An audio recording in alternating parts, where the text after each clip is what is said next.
Ég heiti Steinn Ólafur Rúmsló, ég er 32 ára fjölskyldufaðir og stærðfræðikennari í Hagaskóla. Ég flutti til Íslands árið 2018 og nú bý ég í Gamla Vesturbæ með konu minni og eins árs dóttur okkar. Ég hef verið mjög virkur í grasrót flokksins undanfarin ár. Ég hef verið virkur í UJ, ég hef verið meðstjórnandi og síðan gjaldkeri í Samfylkingarfélaginu í Reykjavík og nú er ég ritari framkvæmdastjórnar flokksins og er á mínu öðru kjörtímabili þar. Mín hjartans mál eru skólamál og velferð barna.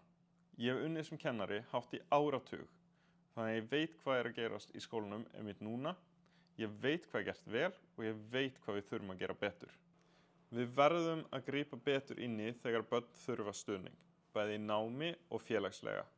Ég vil fleiri fagfólk inn í skólana, til dæmis til að sinna geðheilbrigðisþjónustu og ég vil að við tökum betur utan um börnin sem hafa íslensku sem annað mál. Ég vil sálfræðinga innan veggja skólana sem sinna lágþröskula þjónustu við börnin. Við þurfum að grípa utan um börnin áður en vandamálin þeirra verða að krísu. 1 af hverjum 6 Reykvíkingum eru innflytjendur, þar á meðal ég. Þegar ég flutti til Íslands, það snakkaði ég ekki íslensk. En ég er búinn að læra tungumálið og ég veit hvað það er mikilvægt, það opnar dyr og við verðum að bæta íslenskukennslu fyrir börn og starfsfólk af erlendum uppruna, það mun skila sig margfalt tilbaka til samfélagsins. Reykjavíkurborg á að forgangsraða fjármunum í þjónustu sem þessa. Nýtum fjármuni betur og aukum skilvirkni í kerfinu.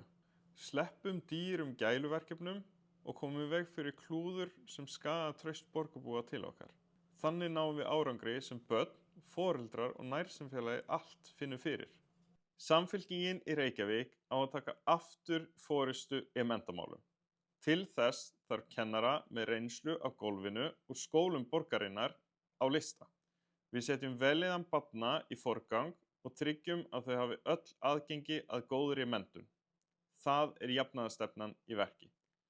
Ég vil stuðla að sigri Samfylkingarinnar í kosningum í vor og sækist eftir þinn stuðning í 4. sæti.